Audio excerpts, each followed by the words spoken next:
Good evening, everyone, and welcome back to class. I'm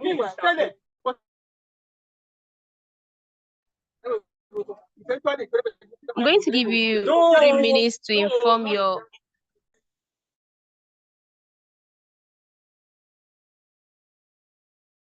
Good evening, everyone, and welcome back to class.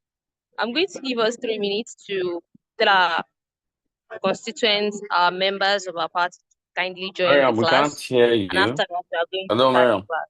We can't Oh, hear you. hello? It's best you. Hello? Oh, hello. Can We you hear me can't now? hear you. Take down your video, Miriam. What's going on? We can't hear you. You Hello? might need to sign out and sign in again. Where's Jessica? I'm here. Good evening, Hello, Edie. Good evening, everyone. Jessica, are you there? Yes, I'm here.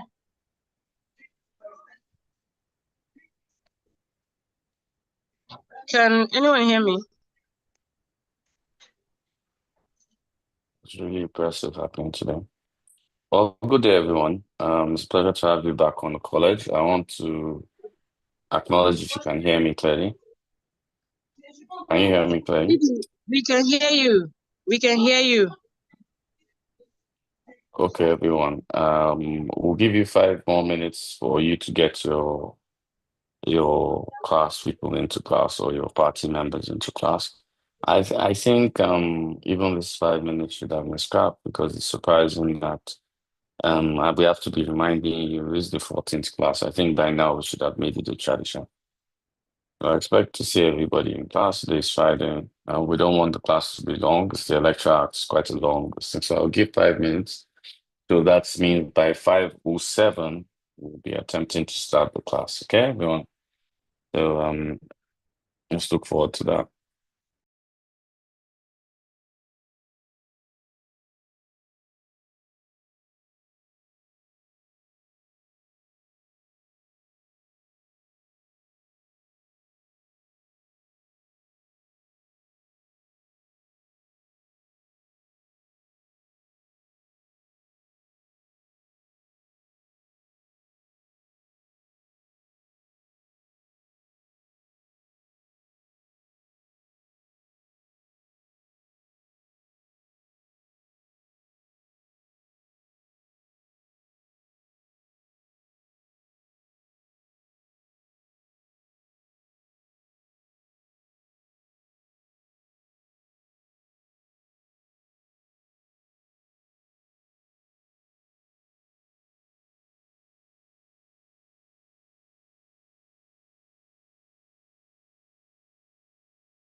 Okay, hello and good evening, everyone. Please confirm you can hear me. Please confirm in the chat if you can hear me. Okay, thank you very much. So, some of you are saying you could not hear. That's because ED gave a few more minutes for your colleagues to be able to join the call. That is why.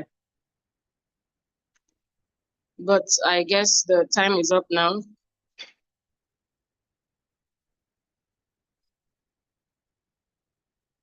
So we're going to be going into the class. Today's class will be taken by the ED of the Electoral College. You all already are familiar with him, of course. And today he will be taking the Electoral Act. That's the class for today, the Electoral Act. So please listen as I take his citation. Mr. Kunle Lawal is a prominent Nigerian political figure renowned for his unwavering commitment to democratic governance, electoral integrity. Jessica. Yes, sir. Yes, sir. Jessica, do you really Yes, need to do this? I've not had my bio enough. I've not had my bio enough. I'm not sure they are familiar Eh? with it enough. Let me just go I don't through it, want them please. to. I don't want them to be familiar with it. Oh, they need to know. Please leave it. They've Let heard it me enough, just go and they'll through still it. hear it in front. Thank you very much, Jessica. It's a pleasure. Okay, it is. So, All right. I'm surprised. The class is a little scanty at 95. That's scanty. I'd like to welcome you all to, the what I like to call the Holy Book of Elections in Nigeria. So the Nigerian Electoral Act. Has anybody looked at it before? Have you thought about it? Had conversations over it. A lot of people have argued over it. The Electoral Act is the basis, and I remember the basis of elections in Nigeria. So the Nigerian Electoral Act. Uh, Now, for the purpose of this class, I'll need to reiterate clearly that because we are dealing with law, we'll try to stick to the real confines of what really is. So I wouldn't be really going out of, the jurisdiction of the law. So I'm sure everybody has these PowerPoints. As you know, your PowerPoints are posted before class. As regards the poor attendance of class, I will be looking into this with the party chairman, and I will be reviewing or punishing excludes for this absentee behavior. So, introduction to the Electoral Act. Now, in the exercise of powers conferred the constitutional in the exercise of powers conferred by the Constitution of the Federal Republic of Nigeria, 1999 as amended, and the Electoral Act 2022 as amended. The following are contained in its regulations and guidelines for the conduct of elections. These elections include general elections, by-elections, rerun elections, and supplementary elections in Nigeria. So it is what chooses how elections should go. The Electoral Act is the law on elections in Nigeria. Now, most of us have had conversations, I'm sure, outside talking about the Electoral Act, and thinking that we can just argue something emotional or argue something to say at this point that if it's not in the Electoral Act or it's not supported by the Electoral Act, and it's key. One of the key things that I know that caused a little fracas earlier was, I believe it was, okay, INEC making a promise. Let's just talk about that. INEC made a promise in 2022, that they were going to remotely transmit election results. INEC now didn't meet that. So I would always say it was a default more somewhere within INEC's purview. You will find out that INEC has how do I put it, the purview to choose whether it does that electronically or it does that manually. The power actually is given to INEC to choose whichever way it wants to do it. So INEC did not break a law, not electronically transmitting results. INEC broke the trust of the Nigerian people, but it didn't break the law. And I hope you guys understand that. So we're moving to the Electoral Act now. The Electoral Act contains, of course, the establishment and functions of INEC. Now, these are numerous. I'm not going to read, we're going to just skip because the electoral and voter registration, the guidelines we conduct over that. Also has the procedure at elections, has compensation laws for political parties and electoral offenses. These are the things that make up the Electoral Act. Now, I'm going to focus for this class on only the key changes that occurred in 2022. The Electoral Act is too wide for me to take in a class, but I hope people downloaded the Electoral Act in this cohort. Did you download the Electoral Act? Moriam, was it placed on the cohort group, the Electoral Act 2022? Moriam, are you there?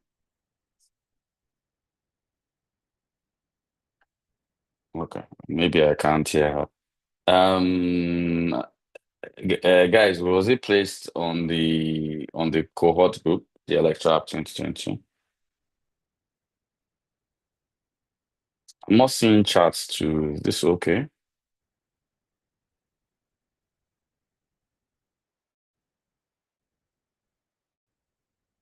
Okay, yeah, so yes, okay.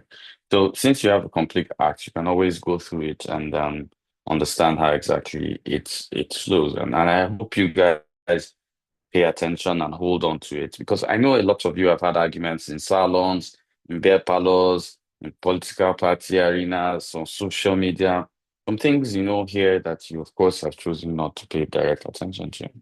And it's a very simple thing. You can always go back and refer to the Electoral Act and know whether this is right or this is wrong. So the key changes in 2012 amendments includes financial independence through the payments from the federal government, investments made from the fund, and other aids and grants shall be paid to enable the INEC as the commission perform its function for any general elections are to be released not later than a year before the next general election, meaning INEC should have its funds for the 2027 elections preceding February 2026. Now, this provision also grants financial autonomy to the commission, meaning it can choose how it spends its money, and as it may now receive funds for the conduct of elections directly, as opposed to the former way, which was getting its funds subsequent to vetting by the Ministry of Finance as under the former act. So INEC is financially autonomous indirectly. Now, next is the extension of time frame for publication of election notice. Now, the new act provides that the commission shall, not later than 360 days before the day appointed for holding an election under this act, publish a notice in every state of the federation and the Federal Capital Territory, stating the date of the election and appointing the place at which nomination papers are to be delivered. This notice is to be published in each constituency in respect of which an election is to be held. This is in contrast to the provisions of the erstwhile Electoral Act, that's the older one, which provided the commission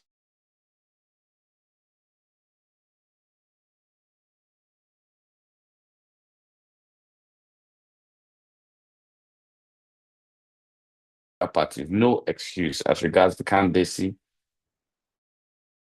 and that politics that comes with choosing a candidate and preparing for a campaign. However, for by-elections, the new act retains the same provision as the old act, as the time frame for publishing a notice stating the date of elections remains 2 weeks or 14 days.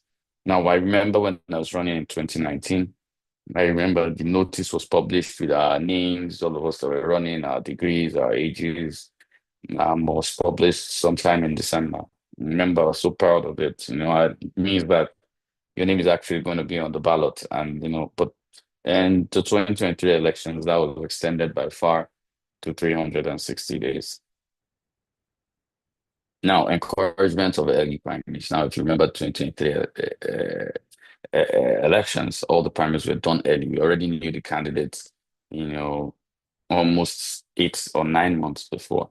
Now, encouragement of now under the new act, political parties are mandated to submit the list of their sponsored candidates who have emerged from valid primaries conducted by the party, not later than 180 days before the date appointed for general elections.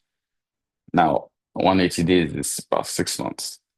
Now, this is in contrast to the former act, which prescribed that this submission could not be done not less than 60 days before the date of a general election.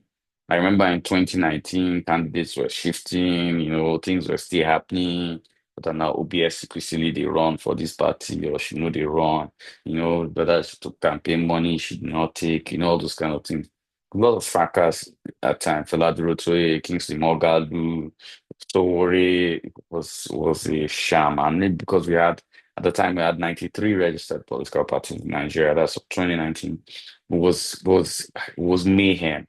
INEC had to react, by stipulating laws that if you didn't win a councillorship position, the party would be kicked out because it was catastrophic running in 2019. 93 political parties 60 days before presentation of candidates was crazy. It was all crazy.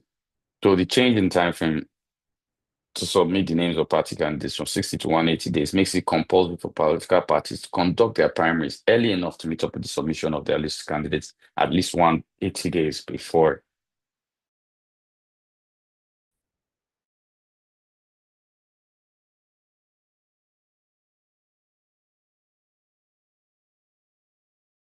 To Yoruba Yabs, Igbos to leave Lagos, Hausa Yabs, Fulani Yabs. You had too much time for campaign. I'm not a fan. I love the fact because in 2019 we only campaigned December to February. Okay, yeah, the election was extended by 1 week, but still in February. Really, just December to February. So we went from February to 1 week after. But it was a very short time to campaign. Got the good advantage to politicians is that you spend less money. They collect less egunje from your hand when you're campaigning. Let's be realistic. You people used to collect money now. They're acting as if what I'm saying now. I'm a bad person saying it. But less money is taken from politicians. But now with this massive, I remember 2023, before people started seeing money from excuse me, from politicians, it took quite some time. So it was because of this. So the new act provides the period of campaigning in public by every political party shall commence 150 days before polling day and end 24 hours prior to that day. It means they have close to 5 months, over 5 months to campaign. It's great, about 5 months, which was very great. But this is different from provisions of the former act, which prescribe that campaign shall commence 90 days prior to polling day, like 90 to 150, and end 24 hours prior to that day. The impact of this provision is the extended time given to political parties to disseminate their campaign messages to the populace and the corresponding extended time for the electorate to decide what party and what candidates would receive their votes. We still voted Yoruba, Hausa, Igbo, but it was key because I think when you take out the office of the president, and I don't want to talk about throughout this electoral conversation, let's not dwell on the office of the president. I think this extension of campaign time frame is the reason why we were able to see parties like Zenith Labour Party, APGA, NNPP, Labour, lots of parties. We have 8 parties in the National Assembly. That's higher than Nigeria has ever had in its history. Well represented. And it shows people are now beginning to demand more. Now people can, for me, I think it taught Nigeria one thing: you can effectually vote for a party that is not, one of the parties that you're always hearing their names, the usual suspects, APC, PDP, Labour, and NPP. And it was for me, it's by design, I think it helped. So depending on how you look at it, whether from the politician side or for the politicians, man, it's stressful. More money, more stress, more. listen, for the electorate, more largesse, more 2K, more Maggie Cube, more oh no, Edo has taught me to stop using rice and other things. More gala. Ondo taught me also more small packs of cassava flour, and it's quite a sham. So the new act provides that the commission shall keep the register of voters at its national headquarters in electronic format in its central base. In addition to being kept in manual or hard copy format. Under the former act, this register was only kept in manual Nigeria. You can see how we're thinking. Only in manual or hard copy format only. This provision is laudable as it will promote transparency and effectiveness in the Commission's record keeping and in tracking the numbers of registered voters who will be voting in the upcoming elections, thereby curbing illegal voting of non-registered voters. Now, the revision of definition of overvoting, and we saw this play out in the elections in Osun State. It was the first time it was tested, and it was the first time that actually delivered. Now, under the new Electoral Act 2022, the number of votes cast in an election in any polling unit, that's where the number of votes cast at an election in any polling unit exceeds the number of accredited voters. I hope you guys know what accredited voters. That means those who came to vote that day with their PVC and have been accredited by INEC and are about to vote. Those are accredited voters in that polling unit. The presiding, so if the number of votes cast in the election in any polling unit exceeds the number of people that came, and it used to happen before, that came to vote that they counted accredited, then the presiding officer shall cancel the result of the election in that polling unit. Number of accredited voters refers to number of intending voters accredited to vote in an election on the election day. Now, under the former act, what used to happen before, or under the former act, is that the number of votes cast in an election in any polling unit exceeds the number of registered voters in that polling unit, then the presiding officer shall cancel. So imagine it was only if it exceeded the registered voters. So let me explain. Imagine there were, say, 120K voters on ground accredited. Then 140,000 votes came from 120 people K that were credited.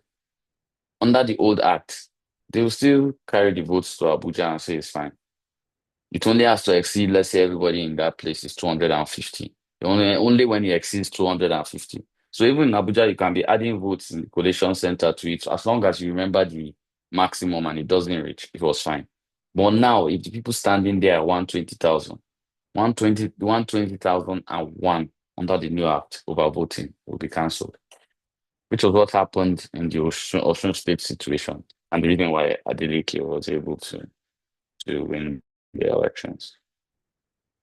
Now, the Independent National Electoral Commission's power of review.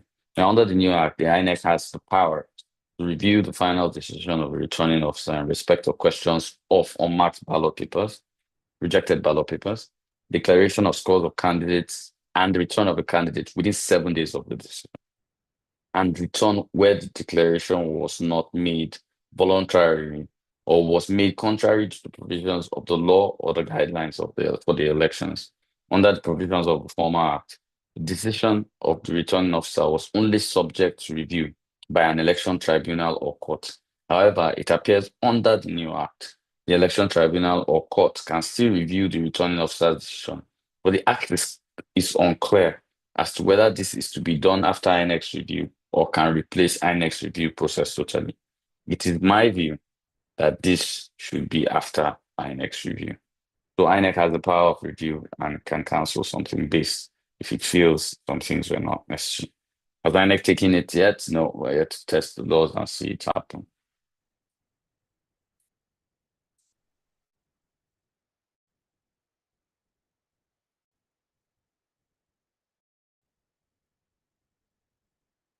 Now, it's exclusion of political. Now, Section 8412 of the new act stipulates that no political appointee at any level shall be a voting delegate or be voted for at the convention or congress. of any political party for the purpose of the nomination of candidates for any election. This means that political appointees must relinquish their positions before they can be eligible to participate in an electoral process, either as a candidate or as a delegate. Now, I know that most of us uh, think there's a difference between appointed and elected. We've had that conversation. So don't think this will happen to elected people. It can only happen to appointed people. Now, as regards uh, the National Assembly, they signed this and they didn't even look at it clearly.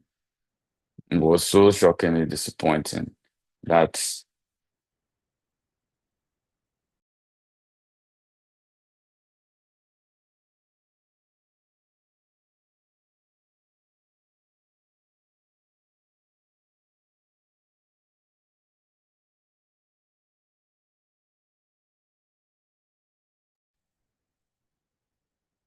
as I was saying, so that's the National Assembly signed this without looking at it. Let's not help them too much. They didn't see. They wanted to pull this back after President Muhammadu Buhari had assented, but it was too late. Now, the death of electoral candidates. We remember the incidents of Kogi and all that. So the death of a candidate in elections had generated a lot of bickering among political parties and politicians in the past under the former act, leading to cases in our courts. To cure some of the mischief in the former act, the new act provides that where before the commencement of a polls, a candidate dies, the election shall be postponed and shall commence within 14 days of the candidate's death. Where the candidate dies after polls, but before announcement of final winner or announcement of final result, the implication is that the election will be suspended for not more than 21 days. Where the election is for a legislative house position, the election shall start afresh, and the political party whose candidate died may, if it intends to continue to participate in the election, conduct a new primary within 14 days of the death of its candidate and submit the name of the new candidate to the commission to replace the dead candidate. For gubernatorial, presidential, and FCT area council elections, the running mate shall continue with the election as the new candidate and nominate a new running mate. Meaning Yaya Bello would never have been governor of Kogi State. That would have been beautiful. I'm sure Kogi people would have loved that. But the law came a little too late.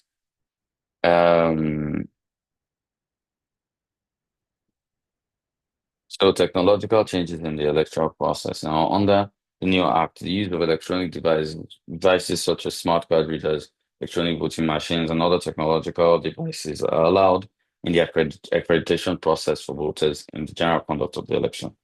Furthermore, the new act provides for electronic transmission of election results in accordance with the procedure determined,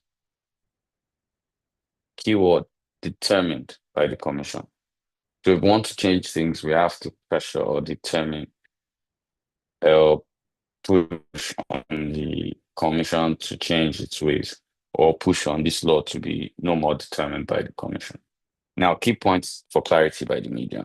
Now, there were lots of arguments around the new Electoral Act. So diaspora funding. Now, diaspora funding is not allowed to political parties.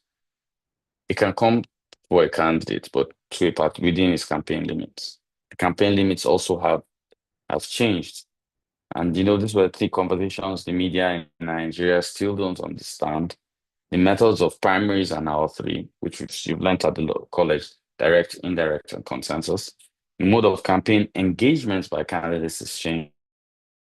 Political parties are also things that do not occur during elections because of what the media sells out. But we'll get to see those disparities now.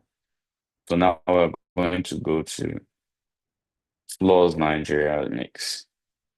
And this is going to be the interesting part. So 773, each political party shall make such register available to the commission not later than 30 days before the date fixed for primaries, congresses, or conventions. This critically states or is referring to the electronic register of members of parties, physical and electronic. are supposed to be made available to INEC before date fixed for primary party primaries, congresses, or the convention. So guess what? In 2020, political parties met this clause, meaning all parties indirectly by the law, all congresses and all conventions are null and void for the 18 political parties. Now, 88(1) election expenses shall not exceed the sum stipulated in subsections 2 to 7. So 88 subsection 2, the maximum elections expenses to be incurred by a candidate in a presidential election shall not exceed 5 billion. Every presidential candidate broke this. Every, okay, except the ones from very, very, now, from those places, from parties where, now. But if you're talking of the top four, they all broke it. The maximum amount of election expenses by a candidate in respect of governorship election shall not exceed 1 billion naira. We'll talk about how much Sanwo spent. We'll talk about how much Governor Otu of Cross River spent. We'll talk about Bala Musa of Bauchi. We'll talk about Kale of Plateau. We'll mention Ubasani of Kaduna. We will just pretend we didn't see that. I think the form for even governorship was within the range of 100 million in the senior parties, within the range of 100 million. That's already 10% of that. And to get delegates already, of course, 1 billion. So the maximum amount of election being incurred by candidates in respect of senatorial and House of Rep seat shall not exceed 100 million and 70 million, respectively. I believe candidate forms for Senate in the APC, PDP were about 50 million. That's already.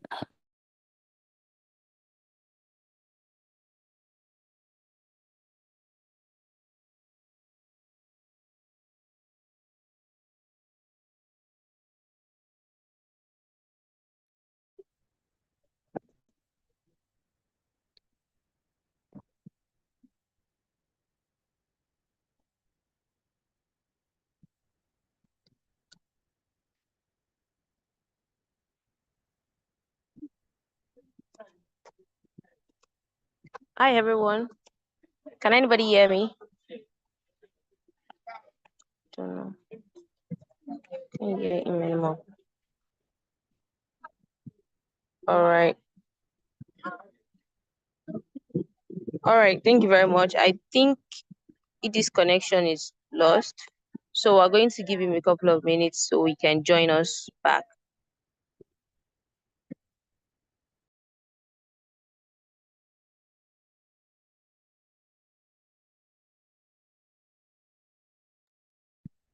It is going to join us soon, but for now, let's just remain in class. Probably his network. You can't hear him. Okay, don't worry. We can, I believe he will get back to us soon. Let's just wait a bit.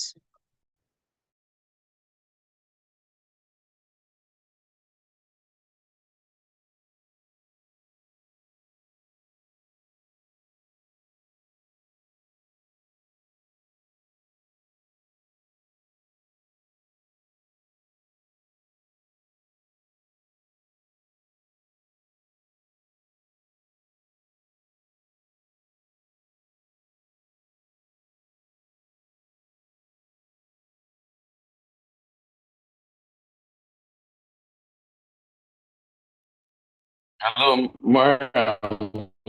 Yes, sir. We can hear you now, sir.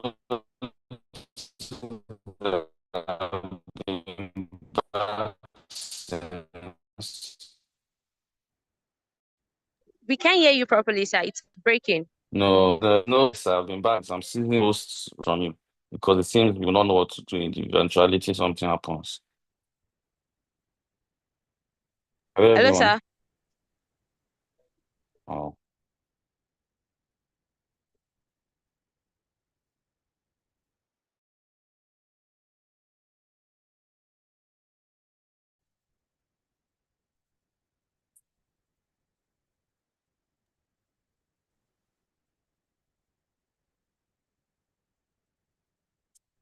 Hello, can you hear me now?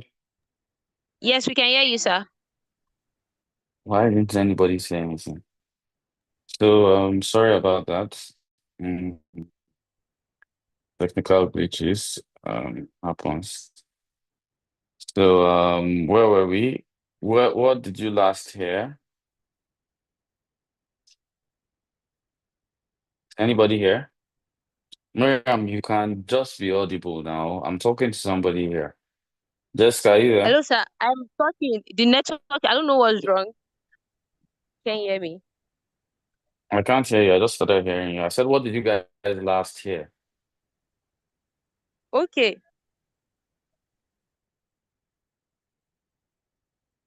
So somebody in the class just type what you last said. Okay, senatorial and House of Rep. Okay, thank you. So, the maximum amount of election expenses to be incurred by a candidate in respect of senatorial or House of Rep seat shall not exceed 100 million or 70 million. Funds in some parties were as high as 50 million for these positions. Meaning, and these are law. Nobody enforces. Let's say the National Assembly is naughty enough not to also put who should enforce this law. So five, in case of State Assembly elections, the maximum amount of election expenses to be incurred by a candidate shall not exceed 30 million. This includes form, campaign, anything. But guess what? We all know that Obasa did not get there with 30 million. In the case of chairmanship election to an area council, the maximum amount of election expenses to be incurred by a candidate shall not exceed 30 million. In case of councillorship election to an area council, meaning Abuja, the maximum area council is Abuja. The maximum amount of election expenses to be incurred by a candidate shall not exceed. No individual or entity shall donate to a candidate more than 50 million. Some people are donating 30 buses to CBN governor. That's more than 50 million. But that's conversation for another day. Now we'll go to other critical parts continued. Now, 92.1. A political party campaign or slogan shall not be tainted with abusive language, directly or indirectly, or likely to injure religious, ethnic, tribal, or sectional feelings. 2. 92.2. Abusive, intemperate, slanderous, or base language or insinuations or innuendos designed or likely to provoke violent reactions or emotions shall not be employed or used in political campaigns. Being honest, everybody broke 92.1 and 2 in the 2023 elections. 95.1. A candidate and his or her party shall campaign for the elections in accordance with such rules and regulations as may be determined by the Commission. 95.2, which is critical. State apparatus, including media, shall not be employed to the advantage or disadvantage of any political party or candidate at an election. 3. Media time shall be allocated equally among political parties or candidates at similar hours of the day. Meaning, if you give Labour Party chance on Arise, you must give APC. If you give APC on TVC, you must give Labour and PDP. That's not done. Now, state apparatus, including media, shall not be employed to the advantage or disadvantage of any political party or candidate at any election. State apparatus includes serving minister that became spokesman of a presidential candidate, includes SAs and commissioners campaigning for a governor, includes while the governor is running on his official car, he cannot paste Kune Lawal 2027. Includes all that. Now, 84.12. No political appointee at any level shall be a voting delegate or be voted for at the convention or congress of any political party for the purpose of the nomination of candidates for any election. 9.6. The registration of voters, updating and revision of the register of voters under this section shall stop not later than 90 days before any election covered by this act. But I believe INEC stopped registration of voters in October 2022. No comments. But they could only do that because everybody that was agitating, hey, they're not supposed to do, they're not supposed to do, they're arguing party. See, he ruled here. Nobody tested it, nobody carried. The injustice in Nigeria only occurs because people do not know its laws. Some of you say constitution is for the rich, Electoral Act is for APC. Continue in your as usual. If you want to hide anything from a black man, hide it in a book. If you want to complicate it for him, make it his country's laws. He will never look at it. So the Electoral Act 2022 is a laudable effort to keep the Nigerian electoral process up to standard with that of other democratic countries in the world. More so, as the country approaches, I did this for 2023. So as the country has survived the 2023 general elections, it is only hope that provisions of this act will be judiciously implemented to enable Nigerians enjoy the exercise of their political franchise before and after the 2023 general elections. The final frontier belongs to the media space, which are tasked with the responsibility of educating the electorate as the fourth estate. Thank you, everyone. This has been Nigeria's Electoral Act. All right. Thank you very much, Edie. It has really been educative, as always. Thank you very much, sir. So this is the point where we take questions. If you have any question, kindly indicate by a show of hand or drop it in the comment section, in the chat box, rather. All right, Danjuma Kenneth, I've asked you to unmute. Kindly ask your question. Okay, thank you so much for the opportunity. I want to Thank commend the ED as usual. He really came through, very elaborate, and then I commend his brilliance once more. The question here I want to ask is that to get a transparent mode of election, I think it is good we employ electronic means of voting. How feasible do you think this is, Mr. Kule? Okay, funny. I'm a fan of electronic voting.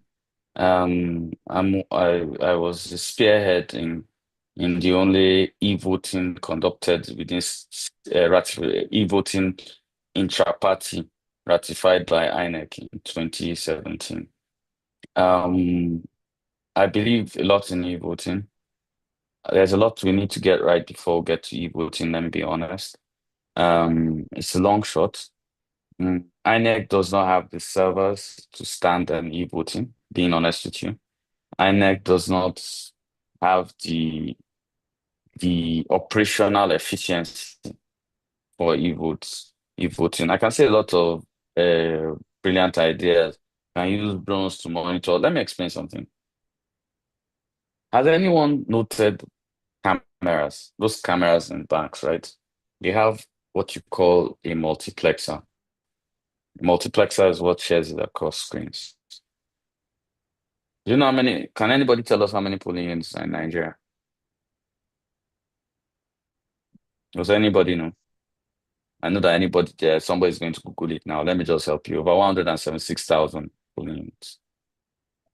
Do you know the amount of data sites with screens to even just monitor an election in a local government?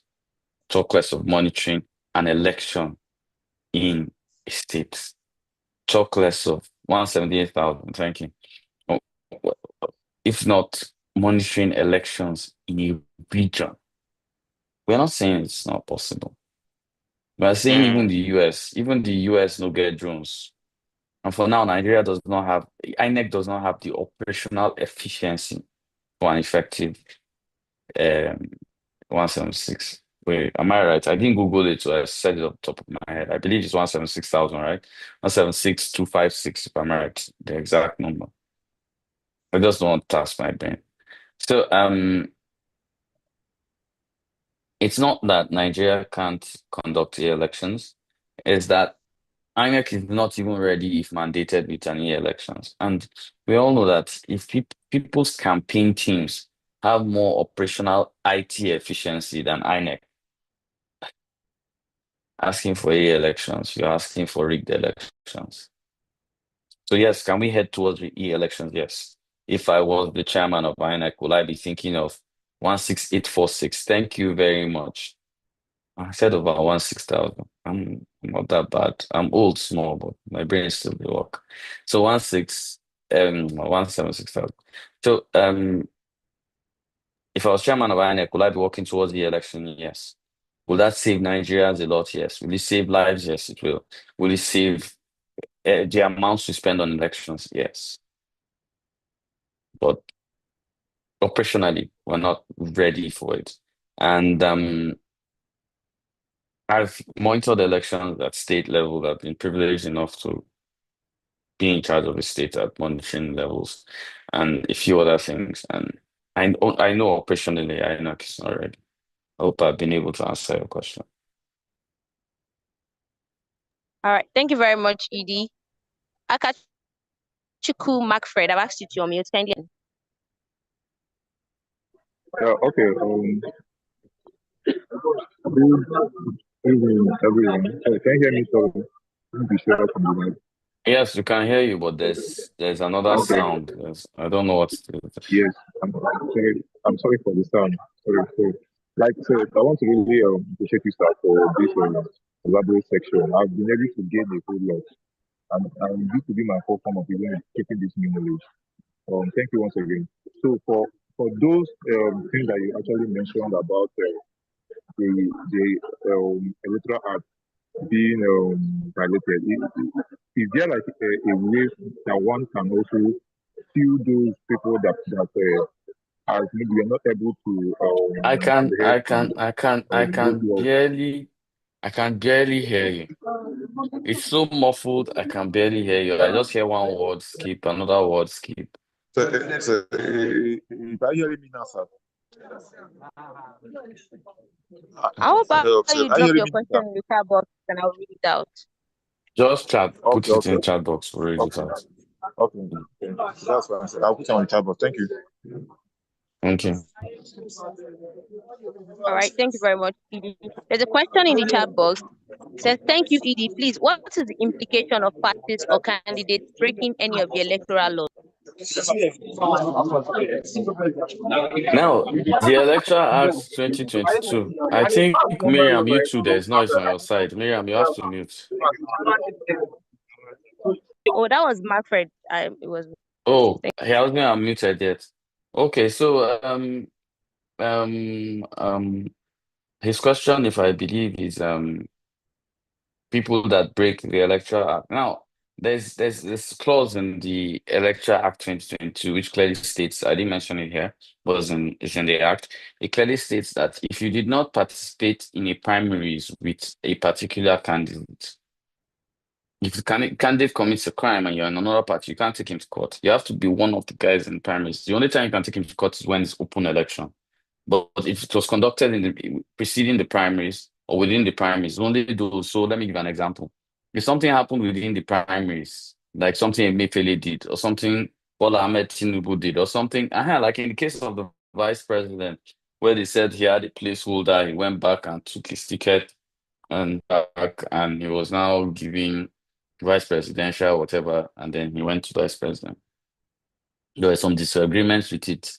Same with Mantu, former Senate president. Now he had a placeholder, he was running for president, came back, took his ticket. Same with Akpabio, did the same thing. The only people that can take them to court are the people that were in that primaries with them. Any other person can't, even if you're in the same party. You cannot take them to court. That clause is in this Electoral Act. So, except you're one of those. And I think it's because of the multiple litigations in post-elections where any Jig Jack and Harry just wants to sue.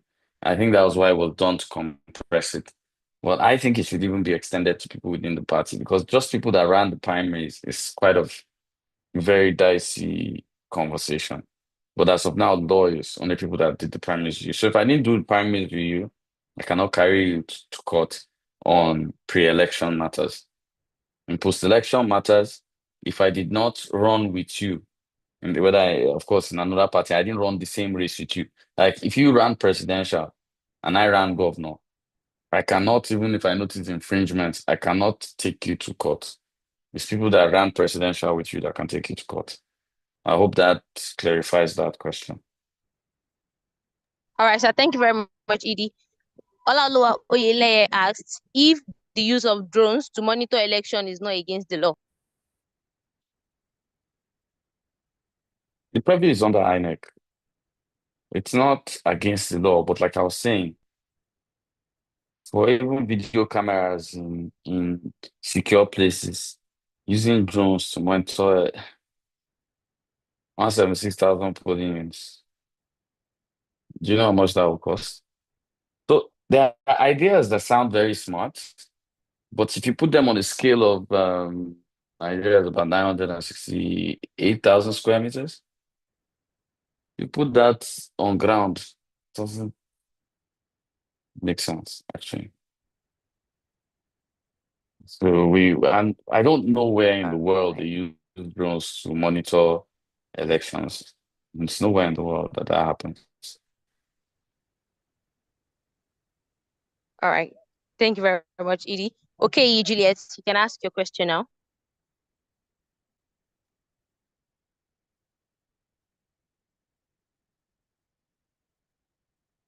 Is it me or I'm not hearing anything? I'm not hearing to Juliet. Are you there? Hello. Oh. Can you hear me? Hi. We can hear Yes, you. we just started hearing. Yeah. All right, sir.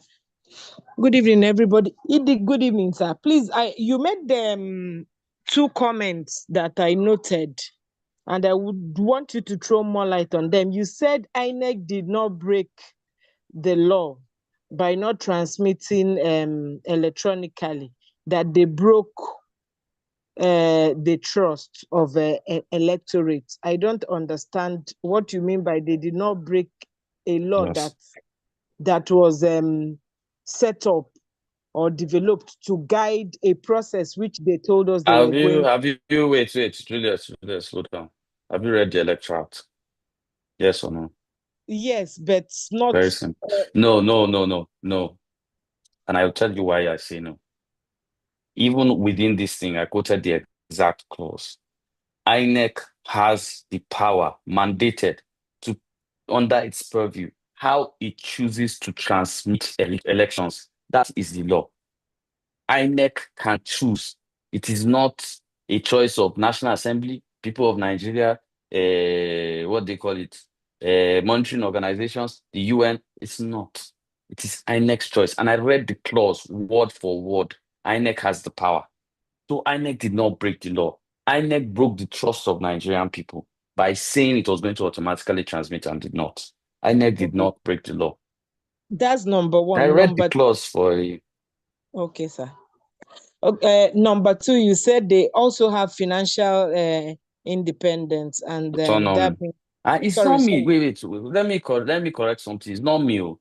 This is the Electoral Act. It's not me that is saying it. The It's Electoral not Kunle Lawal that said it. The Electoral Act said INEC has financial autonomy. That means they to spend the money allocated to them however they want. It's deemed fit. I also want to ask: is there any mechanism that is on ground by which they can be held accountable for the monies they spend, how they get the money in the first place? Hello?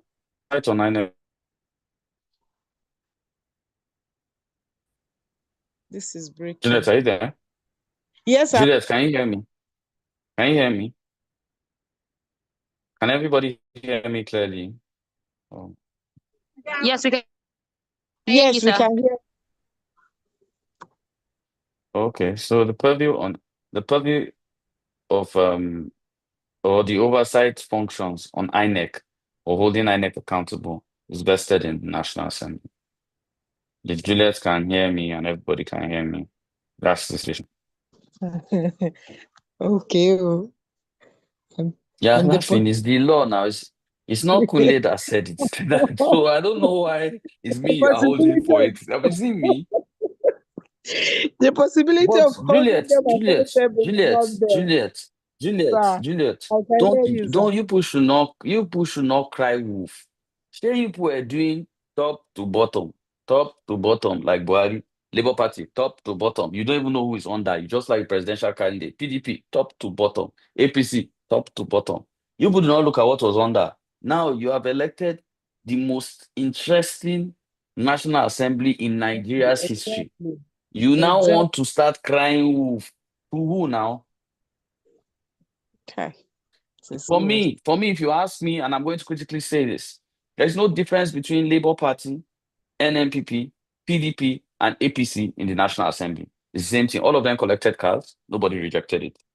All of them approved the state of emergency, which is within the purview of the president, but they did not have quorum, and they came out and lied to us that they have quorum. All of them decided there should be a sole administrator, and the money of River State should be vested in their hands. It was fine by them. Do you understand? They picked someone as sole administrator in a democracy, cutting Nigeria states from 35 to 36, from 36 to 35 presently. Yeah. No, nobody. They do A's and A's when since 2016 over 300 million was spent in putting automated voting systems. You people have not demanded it. Why is it Kunle you want to crucify because I say probably is under National Assembly? Not my I fault think now. at It's the some law. point, some organizations were advocating for the use of that electronic voting system in the house, but how that thing was swept Please, up. I beg. They should keep quiet with their advocating. Say they are there arguing Natasha and arguing nonsense things. When they are done, they will come back to the real thing. I don't understand. Your problems are systematic, and those problems are the reason why maybe Natasha can be sexually harassed in the National Assembly. A senator can be suspended for 6 months. You will not address the root problem. You will address the magazine problem of the conversation, which for me doesn't make any sense at all. How can you allow them suspend the governor and other governors are sitting down quietly? You guys think it's a joke. River State has a sole administrator that is not even from River State. And it is a Yeah. joke. He's sitting in a democracy and we are not bothered about that. But you want to argue whether Regina Daniels and Senator Ned, whether they've broken up or he has given another woman belay, or as we found out now, they now have a third child coming. You guys, that's the drama that excites you. Keep it up now. Sir, Keep it up. sorry, sir. I do not want to deviate what the class is saying, but then when you take these things up, they will come for you. I know people around, even currently, who are in detention for saying certain things against certain governors. So what do we do? And when you don't have all the powers to match them, God forgot, who would die for Nigeria? Wait, Juliet, I'm going to ask you a critical question. And Yes, I sir. don't know about anybody in this court. Does anybody follow me on social media, Twitter, Facebook, anyone, or read any of my opinion pieces, cables, reporters? I did criticize them now. My mouth is even bad. I used an analogy of a bus driver and 36 tires, so I'm referring to what happened in River State. Nothing has happened to me yet. Nothing will happen to you, sir, because That you're no, but that is as powerful as they are. no. Not because I'm powerful. No, I'm not. I will not use that kind of language. I will explain the particular situation and explain why the policy doesn't make sense. I don't have to call the president a thief. I don't have to call National Assembly. Even when I was describing the National Assembly, I said when vultures meet, and I did a description, it had nothing to do with National Assembly. Whatever you get from it, now you sabi. Do you understand? And I'm on TV a lot. I've criticized more governors than anybody that I know. In short, I'm always sitting on governor's head. And I've criticized almost everybody across the board, and nobody has that what will happen. So I'm not saying you should do what I do. I do not critically say that. But if you think there are no people that criticize, and the people that criticize as much as me, I will not say there are many people that criticize without adding emotional value. I take the emotions out of it. I have nothing to do with Tinubu's person, Remi person. I don't pay attention to conversations like nurses singing and not my mother. That's irrelevant. How does that affect the price of Gary in the market?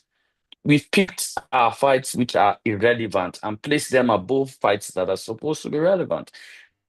I've argued this automated system since 2016. People are just coming to the conversation. I've argued that National Assembly is too powerful and has no checks, and nobody has spoken about it. You're just coming to the conversation. People are just reaching where I've been since 2016. In 2027, from still picking SDP top to bottom. Nothing stops people from doing it. And that's the truth. And people will do the same thing again. And then you bring in, no offense, you bring in an Ireti Kingibe, who has been a staunch APC member from the beginning, but APC did not give her a ticket. So she jumped on the Labour Party train. And today she's senator of the FCT, a bona fide APC born and bred and buttered. But you guys not know because, hey, Peter Obi, top to bottom. That's what people do. How did Buhari say it? My Hausa accent, I've stopped faking it. If not, top to bottom. That's what people used to do. Then later, you'll be shouting about the National Assembly. I will tell you, when I was teaching the legislative, I clearly stated it, that the bedrock of a democracy is the National Assembly. And I said, if you miss the National Assembly, everything is finished. When Trump was there in the first time, because he had a Nancy Pelosi made life miserable for Trump. Now that they have a week, what Trump is doing. I can speak Hausa. I mean, I wanted to say it with the accent that Buhari is top to bottom. That's what I not that I know the words in Hausa. So, Juliet, we do not pick the right fights. Like, let me give you an example. Natasha's fight. And I know some things about Natasha's. I don't want to discuss it. Natasha's fight and a woman finally in Lagos who became the speaker of the Lagos Assembly. The last time I think a woman was anything was deputy to Fashola and deputy to Tinubu. Women didn't fight that fight. Why? Because she no fine. Because she no get money. You didn't fight that fight. That was an instrumental fight. You skipped that fight. You now want, I'm not, it's not my mouth. You want to fight another thing that, come on. Then you pick a fight, Natasha and Akpabio. If none of you remember, let me just set one single thing, which I can say on this class, because this class is recorded. I'll say this on this class. If any of you remember the off your mic time, Minister of NDGC, off your mic. When you are done with this class, Google the contractor whose name was mentioned the most in the 173 billion that missed from NDGC. Then you will know whether you're supposed to be arguing Natasha and Akpabio. End of conversation. I didn't say anything. Move to the next question. Thank you.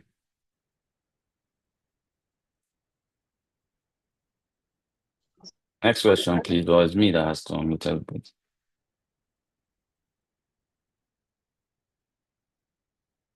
Okay, so taking Juliet. So since nobody is here and I have to control this, Karagamadu Chiroma, if I'm right. Good evening, Edie. Hello, sir. Can Good you hear me? evening. You are doing campaign after election. I've already unmuted the person. Thank you very much for taking us thus far, sir. I have two questions. The first question, sir, is what's the scope of INEC's independence? Then secondly, I would like to know. Financial. I've answered you. Financial independent. Hello? Sorry, sir. Financial independence. I said. Can you hear me? Okay, yeah, I can hear you now. Secondly, sir, I want to know whether it would. All right.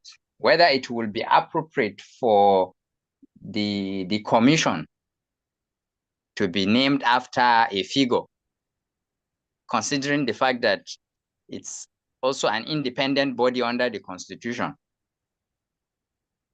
Madu. Wouldn't that? Madu.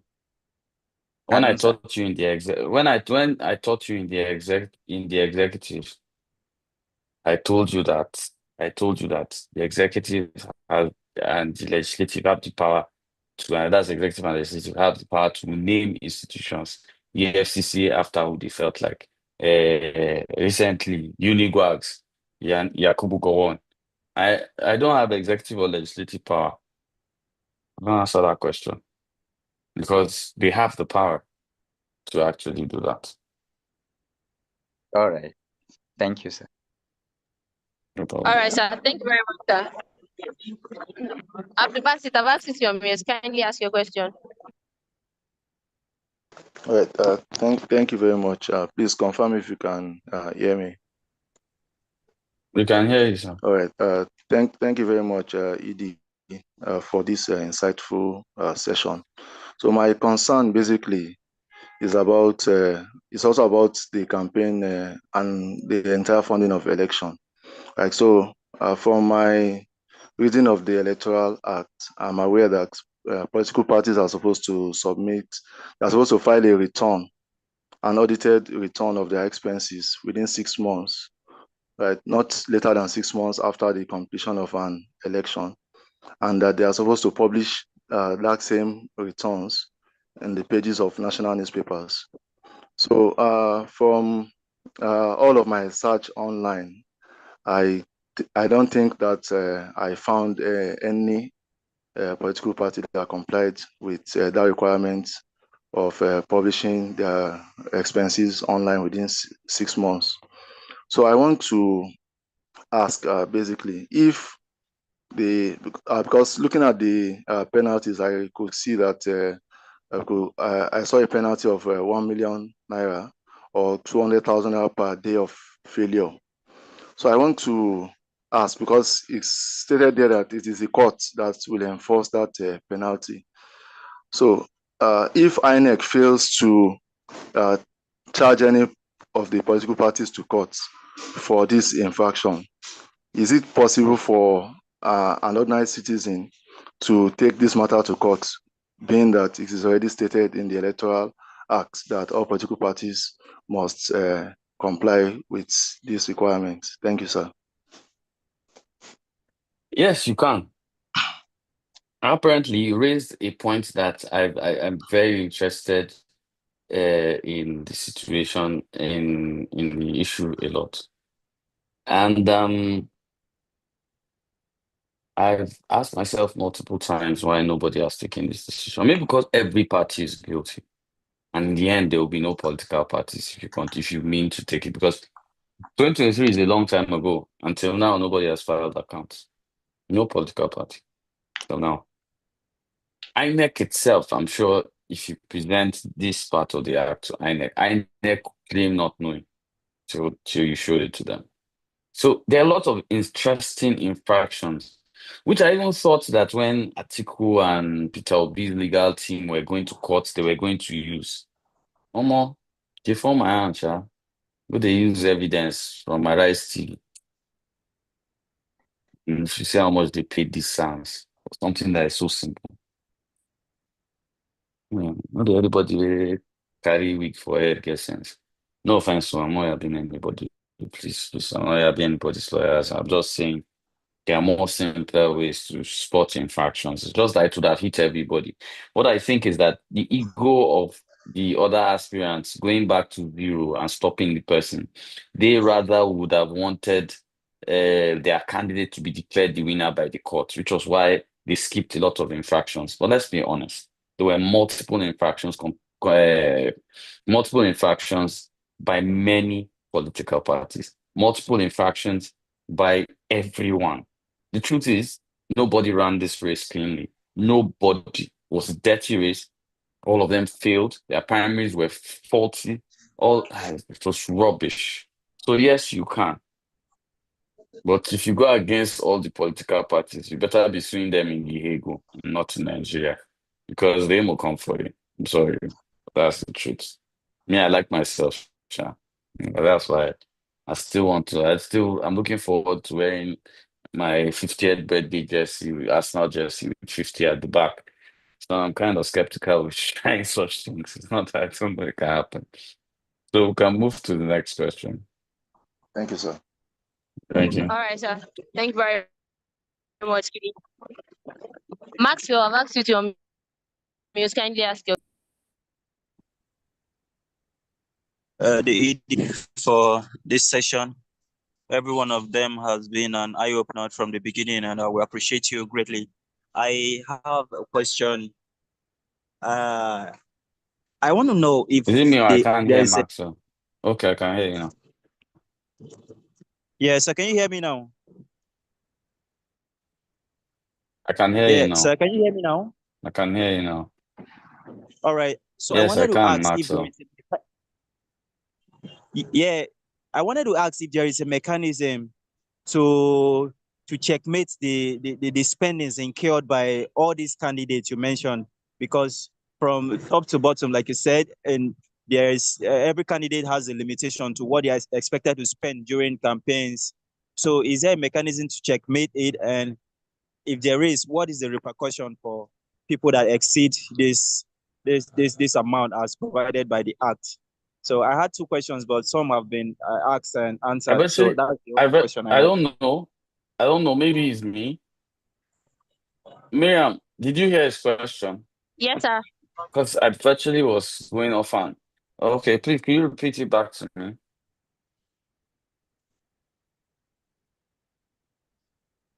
Or Maxwell, could you take your question again? I don't know. Maybe my network was unstable, but I was going off and on for me.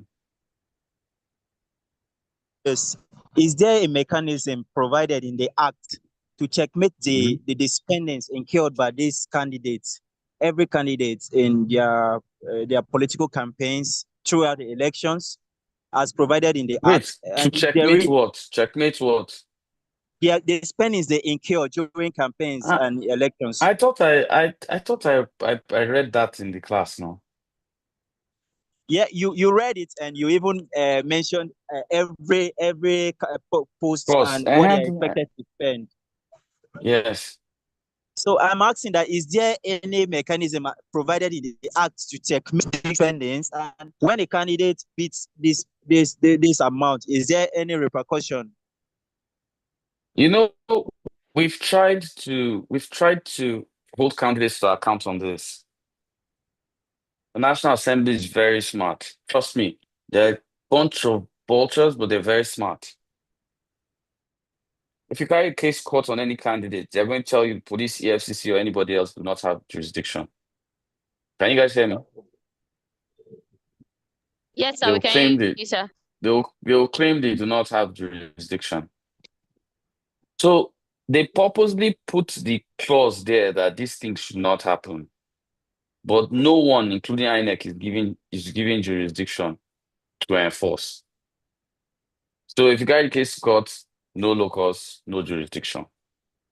They didn't say EFCC or NFIU or ICPC should look into this. So if you carry the case to court, they're going to tell you nobody has jurisdiction. Very smart move. So what we must do to get into that act is put it under somebody's jurisdiction, ICPC, whatever, to pressure. And the moment that happens, there's voila. Nobody can do it again. Because who is going to persecute? INEC cannot persecute. It's not within the jurisdiction of the act that created them. So who's going to persecute? Police? Why? There's their name mentioned there. EFCC, is their name mentioned there? ICPC, is their name mentioned there? Nobody. So no jurisdiction. So don't call National Assembly on this. They were smart enough to rig that part. We can proceed to the next question, Miriam. Miriam, you know people are fasting. Can we move this quickly? You two, you don't want to break your fast. I want to, sir. Ibrahim Umar, you can ask your question now.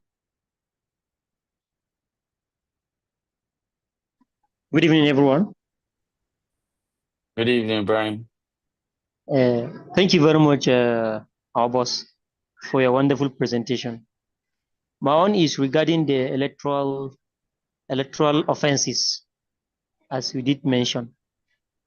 If I can remember, in the Ninth Senate, there is a motion from, I think, the House of Reps in terms of creating an electoral commission, electoral offenses commission, that will serve Enforce, yes. that will make sure that all the offenses These of election. offenses are dealt with. Yes.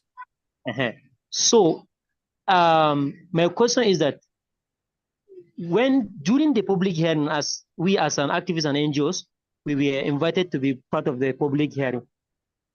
The surprising thing is like the way you answer this question, that's closure of holding the electoral office, spending more than what they are expected to spend. We try to argue with them that let them put that a closure that offense is that a specific law enforced like EFCC or ICPC that will punish those electoral offenses. To the surprising matter is most of the lawmakers are trying to judge from that to make sure it will not have a closure, that there is not any specific agency that will punish that electoral offenses. Ibrahim, are you there? Yes, sir. I'm with you, sir. Ibrahim, if I used to come to your house, before Sahur, and I will kidnap all the nama, the komi that you want to use to cook. If I used to come and steal all the meat and stuff every Saturday, then I'm your neighbor and I'm the one stealing it, but you don't know. Then we now have a meeting. Then you now say we should play local vigilante to catch the person. Will I ever pay my money? So I don't know why you're expecting them to give birth to the thing that will catch them. I don't understand. They will not agree now. You know that. So why are you trying it? And we've tried it on multiple levels. They don't agree. So my question there is, how can we as an activist now to try to make sure that they include that closure that's a specific agency that can before the creation of the commission? I'm going to say something. Nigeria does not need a good president. Take it anywhere, I'm the one that said it. Nigeria does not need a good president. We need 220 good people in the House of Rep. We need 79 good people in the Senate. We don't even need good governors.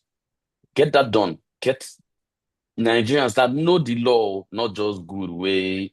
They used to give Sadaka every Salah, every Christmas. This one used to give scholarship. That's not good. Good as understands the Constitution of the Federal Republic of Nigeria. Get 270 House of Rep. Get what they call it, 79 senators. One, watch what this country will turn into. Watch what this country will turn into. Because the truth is, how do you have people that don't know the laws and people that are the biggest culprits against the laws being the ones making the laws? The problem now. It's like you make thieves, or let me put it properly. You make Boko Haram or known gunmen, chief of army staff and chief of naval staff. We have entered trouble. So that's what we need. See, any president that thinks is powerful, there's a strong National Assembly. He can't try Jack. He can't. They will limit him. They will strip his immunity. You know what they can do? They can see his cars now. You don't know National Assembly can shut down Aso Rock. They can carry Aso Rock to Maiduguri today. Not president cannot do anything.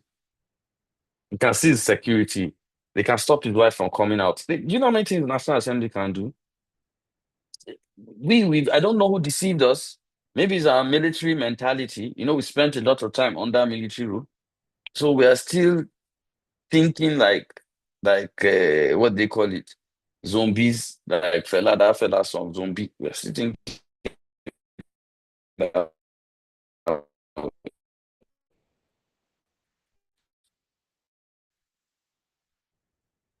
get the National Assembly power to summon a governor, and they can do and undo. They can strip a governor. There's nothing they cannot do. They can strip him of his funds, strip him of anything. They have that power. But till we get the right people and the right laws, if National Assembly wakes up today and say pidgin is the lingua franca of Nigeria, there's no conversation. It has happened. Well, we write TOEFL anyway, so that won't be so much of a change. Imagine National Assembly comes and said the president can only have one jet. They are selling the rest. It will happen. President, like, let him frown from now till next tomorrow. It will happen. Nigeria. And I tried to tell everybody this, that this is the problem. But I'm happy that now the problem has come to meet us. I've been saying this since, if you follow my face, check my posts from even 2016. I've been saying this since. I didn't just start saying this today. So everybody is just, let me say, I've been living somewhere. You people just decided to come and visit now. Now that National Assembly is showing you shaggy. That's when you people have decided to come and visit. But they've been showing you shaggy since. You just weren't paying attention. So thank you very much. Let me move to other questions. Thank you very much, Brian. All right. Thank you very much, sir. Akremi Bunyamin, you can ask your question now.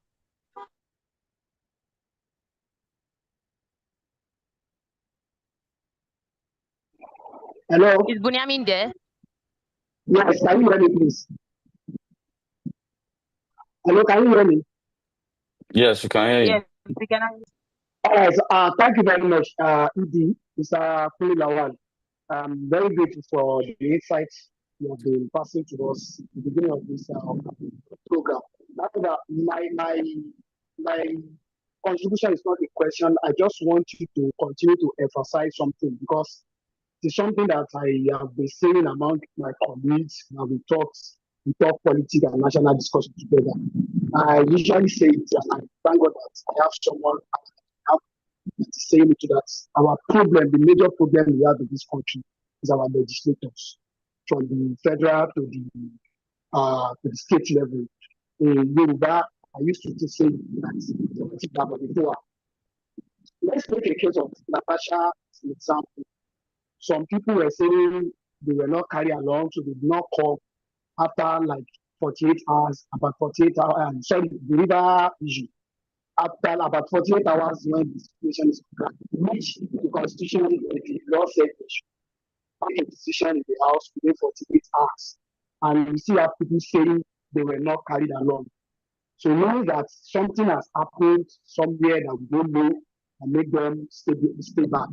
And one of the things that we have seen in this country actually can be solved in the parliament. I don't know how you want to say it. I don't know your advice, what you can tell us, and another way you can continue to pass this kind of information. We're discussing that it's not the function of the legislator to do this and to do that. They are there to make law, to move and pass bills. So I don't know what else you think we can do in our community. We live in a community that we are generalizing. Every bad has been generalized. So that is just what I want to say. I will appreciate if you can just add more, maybe now or in the subsequent engagement. Thank you very much. Thank you very much, Bunai. And for today, I don't want to visit. I want to just remain within the Electoral Act instead of dealing with accountability. You'll get to that somewhere in your classes down the line, and you'll be able to have that conversation. So let me not preempt. You know, people are trying to break their fast. This is almost 6:30. I want to wrap this up by 6:30. Whoever's going to ask a question now, I'm only going to give you 30 seconds. No, sorry, 20 seconds. Miriam, next person, 20 seconds. I'll answer in 20 seconds too. And then we'll clear up everything. I'll answer everything in 20 seconds. Can we do that? All right. Aminu Mohammed, you can unmute now. 20 seconds.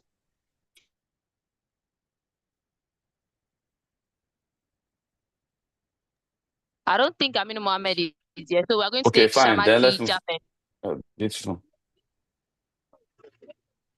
Shamaki Jaffet, you can ask your question now.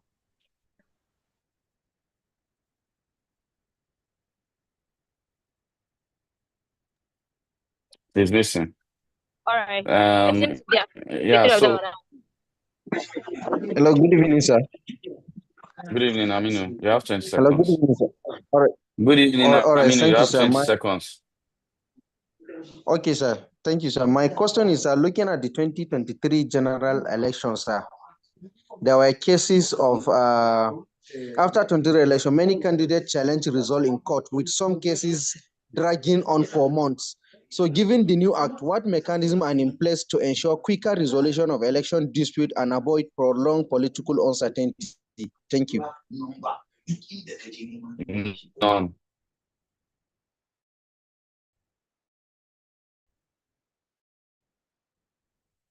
I've answered you, none. The concentrations on 2022 acts were more of the campaign days, or electronic transmission, and a few other things. There was none about electoral dispute. I'll tell you that that's one of the top things in new recommendations that we're pushing forward. Mariam, next question. All right, thank you very much, sir. I'm going to unmute everybody now to say thank you to the ED so that we can end the class. So Mariam, you Shah, guys you can go want to ahead break now. your fast, Shah? Okay, so we have agreed. We have 2 more minutes, but thank you everyone for participating in the class. You have a class tomorrow, and I look forward to continuous interactions. I'll mark your assignments in a bit. I was teaching a class, so I didn't have time to look at it. So thank you, everyone. Tomorrow is another day for class. I would love to see an impressive outing. That's a more demanding outing. Exco, you should not make me push you in the political party, because I can take away votes, I can take away attendance. ED is the Akpabio of this place. I mean, I diverse quickly. So you guys do have a lovely weekend ahead.